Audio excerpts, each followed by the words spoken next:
আপনারা সবাই ভালো আছেন? সুস্থ আছেন? শক্তি কি আছে নাকি শেষ হয়ে যাবে কিছুক্ষণ পরে? আবার কেউ ভয় পাচ্ছেন নাকি? ভয় পাওয়া যাবে না। ভয় পাওয়া যাবে? ভয় পাওয়া যাবে না। আপনাদের সঙ্গে কি আমার কোনো শত্রুতা আছে? কেউ টাকা পান? জমি নিয়ে কোনো সমস্যা? কারোর সঙ্গে রাস্তায় মারামারি হয়েছে? তাহলে এত দূরে কেন? একটু সামনে আগান, গ্যাপটা ফিল আপ করেন, একটু সামনে আগান। কাল কিয়ামতের দিন যখন আল্লাহ ওসিলা খুঁজবে, হয়তোবা বলতে পারেন হুজুর আল্লাহ কোনো ওসিলা নাই, কিন্তু হুজুর আগাইতে বলছিল, কোরআনের কথা শোনার জন্য আগিয়েছি, এই ওসিলায় মাফ করে দাও। আল্লাহ কি পারে না?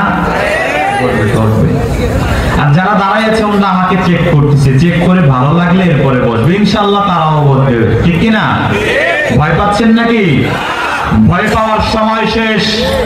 এজন্যই তো বলি আধারে ভয় পেও না, আলো আছে আড়ালে, অন্ধকার পালিয়ে যাবে, তোমরা উঠে দাঁড়ালে, ঠিক কিনা মুসলমান? যুগ জামানা বদলে দিতে চাই না অনেকজন, একজনই আনতে পারে জাতির জাগরণ, ঠিক কিনা মুসলমান? থাকা যাবে তো? একটু ঠিক বলতে পারবেন তো? কারা কারা পারবেন না? হাত জাগান তো। পারবেন না? আচ্ছা ভাই, সাউন্ড আপ ডাউন করেন, একভাবে রাখেন, আমার গলার অবস্থা 12টা বাজে যাবে। তাহলে আজকে আপনাদের খিদমতে পবিত্র কোরআনের অসংখ্য আয়াত থেকে দুটি আয়াত পাঠ করেছি। নবী করিম সাল্লাল্লাহু আলাইহি ওয়াসাল্লামের অসংখ্য হাদিস থেকে একটি হাদিস পাঠ করেছি। উক্ত আয়াত এবং হাদিসকে সামনে রেখে আজকে আলোচনা করব কিয়ামতের দিনের ভয়াবহতা সম্পর্কে ইনশাআল্লাহ। এবং আগের থেকে বলে রাখি,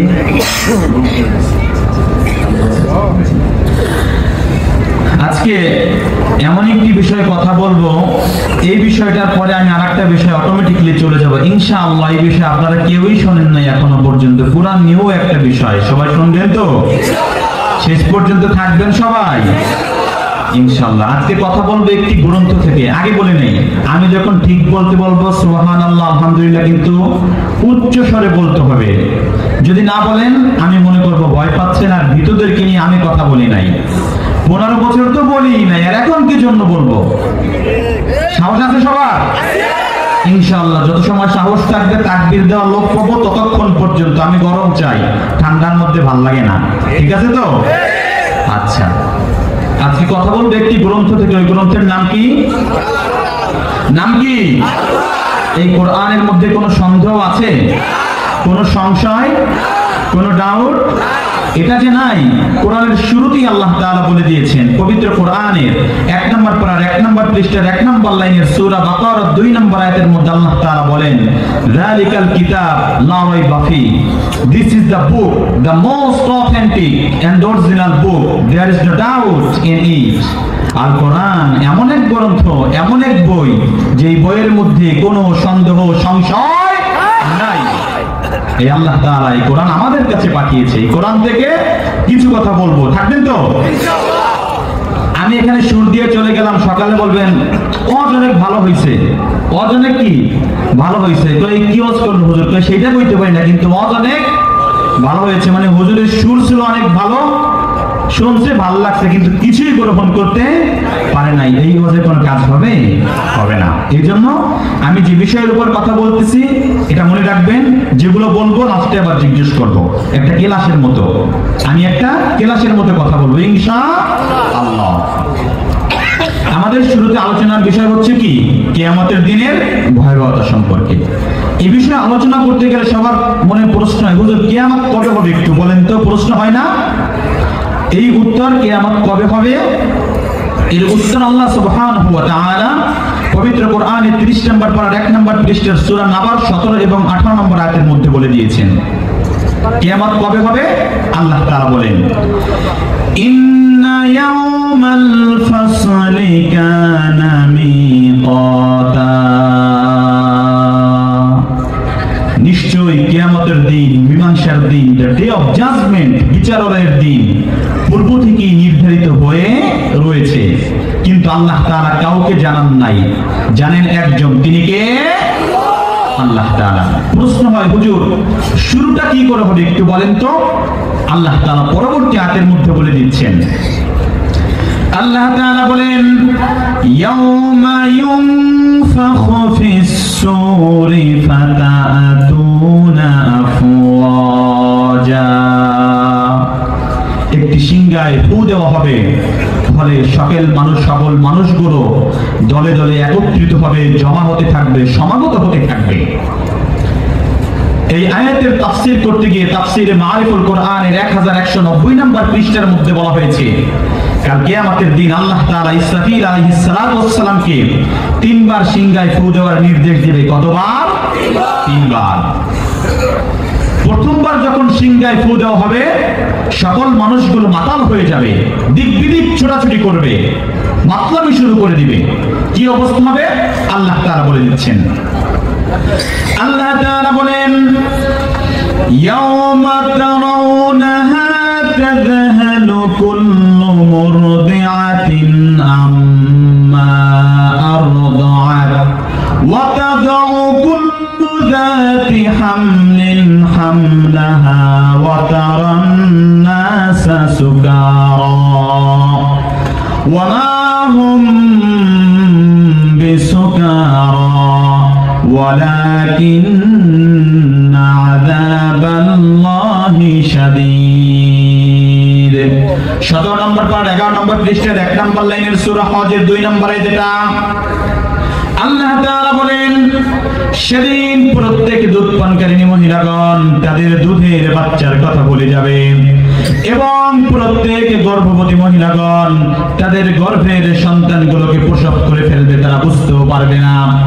মানুষগুলোকে সেদিন আপনি মাতালের মতো দেখতে পাবেন, কিন্তু তারা কেউ মদ পান করে নাই, বরঞ্চ আল্লাহর আযাবের ভয়াবহতার কারণে আজকে তারা মাতালের মতো হয়ে গিয়েছে। একবার চিন্তা করেন, দুনিয়াতে সন্তান কান্না করার পূর্বে মা তার সন্তানকে দুধ পান করানোর জন্য ব্যতিব্যস্ত হয়ে যায়, কিন্তু সেদিন সন্তানকে ফেলে রাখবে, এক মুহূর্তের জন্য মনে করবে না। গর্ভবতী মহিলাগণ তাদের সন্তানগুলোকে প্রসব করে ফেলবে, বুঝতেও পারবে না। একটা সন্তান জন্ম দেওয়ার ব্যথা কষ্ট কি এত কম? কি পরিমাণ ব্যথা আজকের মেডিকেল সায়েন্স আমাদেরকে জানিয়েছে। একজন সুস্থ মানুষ, একজন মা তার সন্তানকে জন্ম দেওয়ার সময় কি পরিমাণ ব্যথা সহ্য করে, আজকে মেডিকেল সায়েন্স আমাদেরকে জানিয়েছে একজন সুস্থ মানুষ ব্যথা সহ্য করতে পারে 45 ইউনিট, 45 ইউনিট। কিন্তু আমার আপনার মা যেদিন আমাদেরকে নরমাল প্রসেসিং এ জন্ম দিয়েছিল, তিনি ব্যথা সহ্য করেছিলেন 57 ইউনিট প্লাস, 57 ইউনিটের থেকেও বেশি। এটি স্বাভাবিক কোনো ব্যথা নয়। কেমন ব্যথা?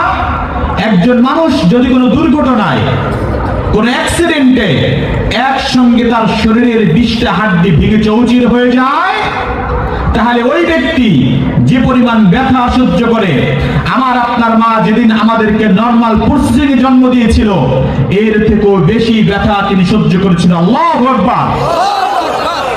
ইমাম গাজালি আরো সহজ করে বলেন, তিনি বলেন একজন মা তার সন্তানকে জন্ম দেওয়ার সময় যে পরিমাণ ব্যথা সহ্য করে, আজকে বিজ্ঞানের যুগে, টেকনোলজির যুগে যদি এই ব্যথার একটি আকৃতি দেওয়া যেত, আকার দেওয়া যেত, সুম্মা উলকিয়া আলাল জিবাল, এরপরে যদি ওই আকৃতিটাকে কোনো পাহাড়ের উপরে নিক্ষেপ করা হতো, লান শাক্কাল জিবাল, পাহাড় কঠিন কালে ওই ব্যথাকে বহন করতে পারতো না।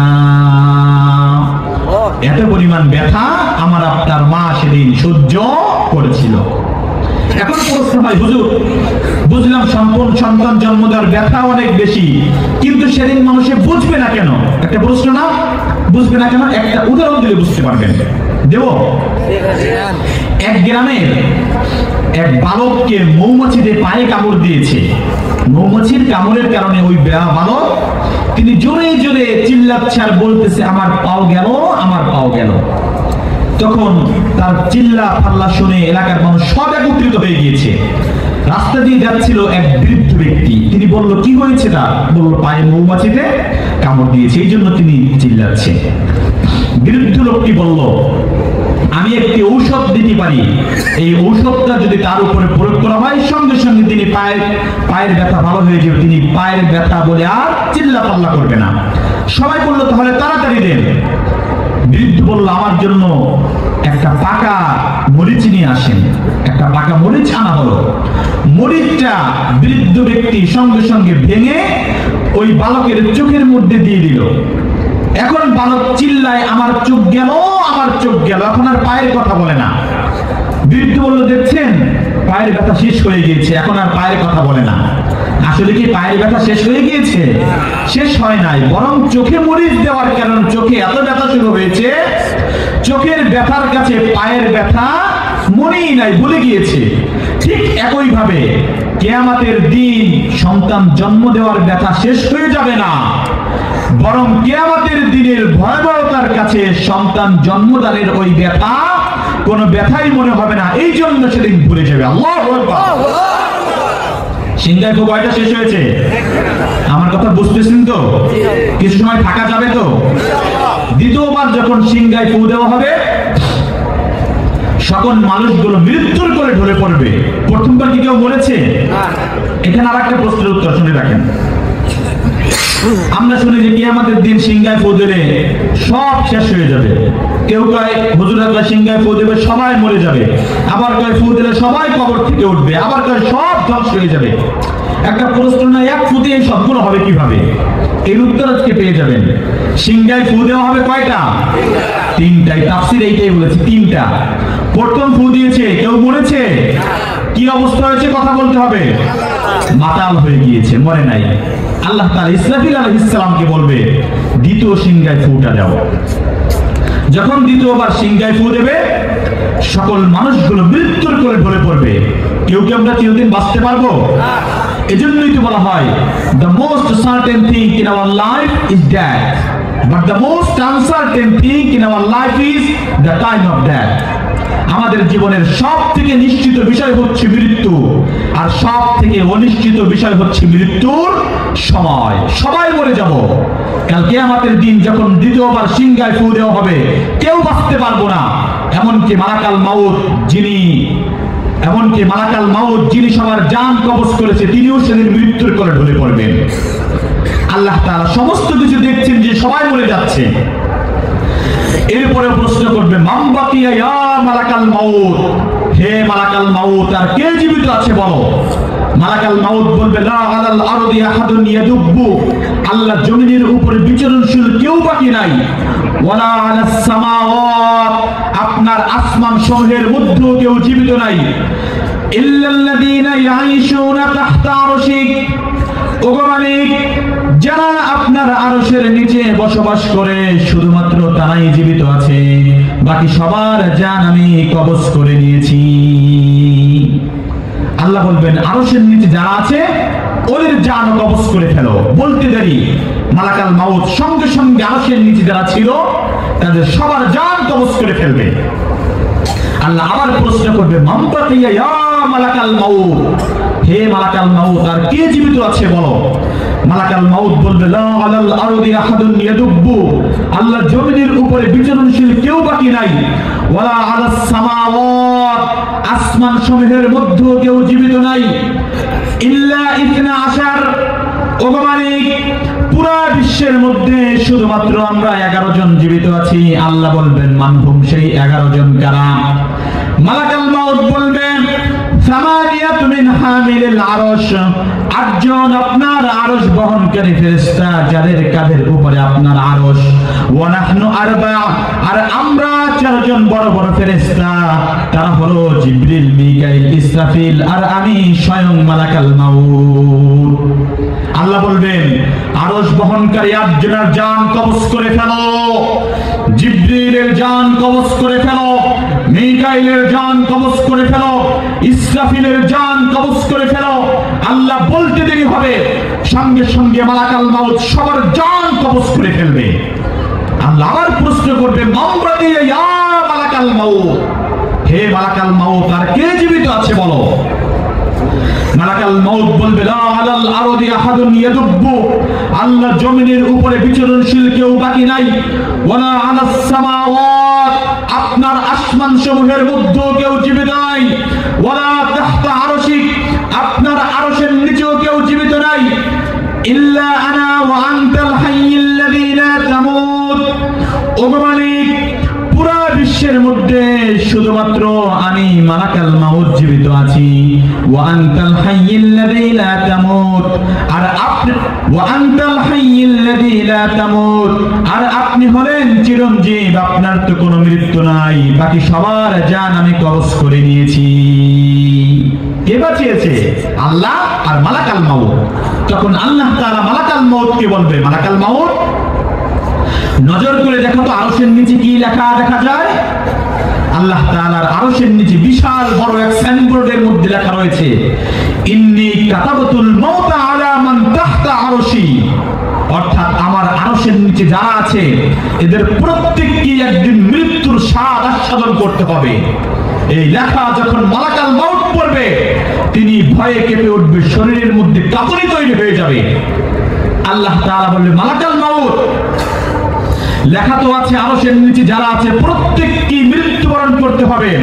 আইনা আনতা ইয়া মালাকাল মাউত, ওগো মালাকাল মাউত তাহলে তুমি কোথায় আছো বলো।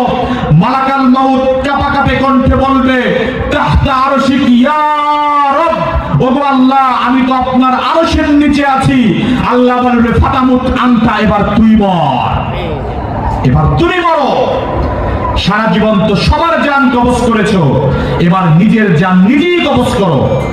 আল্লাহ তাআলার আদেশ পালন করার জন্য মালাকাল মাউত নিজের জান নিজেই কবজ করবে, আর জান কবজের ব্যথায় জোরে চিৎকার দিবে আর বলবে, ইয়া রব, ওগো আল্লাহ, লাউ আলিমতু সাকরাতাল মাউত মা কবালতু আরওয়াহাল মুমিনিন, ওগো মালিক জান কবজের ব্যথা এত বেশি যদি আমি আগে জানতাম কোন মুমিন ব্যক্তির জান এত কষ্ট দিয়ে কবজ করতাম না। আল্লাহ আগে কেন বললা না বলো।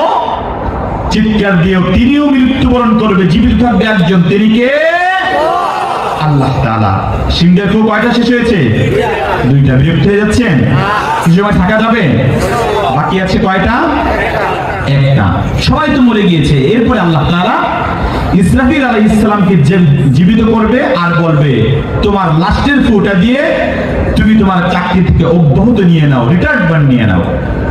ইসরাফিল আলাইহিস সালাম তখন লাস্টের বার সিংহায় ফুটা দিবে আর সকল মানুষগুলো কবর থেকে উঠতে শুরু করবে। পাপিষ্ঠ ব্যক্তিরা সেদিন কবর থেকে উঠবে আর বলতে থাকবে, ক্বালু ইয়া ওয়াইলানা মান বা'আথানা মিন মারকাদিনা হাযা মা ওয়া'আদার রাহমানু ওয়া সাদাকাল মুরসালুন। 23 নম্বর পারা 2 নম্বর পৃষ্ঠা 14 নম্বর লাইনে সূরা ইয়াসিনের 52 নম্বরে যেটা, পাপিষ্ঠ ব্যক্তিরা সেদিন কবর থেকে উঠবে আর বলতে থাকবে, কে আবার আমাদের ঘুম থেকে জাগ্রত করলো? আল্লাহ তাআলা তো এই দিনের ওয়াদাই করেছিল, নবীগণ তো সত্য কথা বলেছিল, যদি সেদিন তাদের কথাগুলো মানতাম তাহলে আজকের দিনের কঠিন এই পরিণতি আমাদের ভোগ করতে হতো না। সবাই জীবিত হয়ে যাবে, হাসরের ময়দান কায়েম হয়ে যাবে, ভয়াবহ অবস্থা, কেউ কারো দিক তাকানোর সময় পাবে না। সন্তান মাকে দেখে অন্যদিকে চলে যাবে, মা সন্তানকে দেখে অন্যদিকে চলে যাবে। আর ভাই সন্তান আর মা তো দূরের কথা, আল্লাহ তাআলা যত নবীদেরকে পাঠিয়েছিল নবীরা পর্যন্ত নিজের চিন্তায় বিভোর হয়ে যাবে।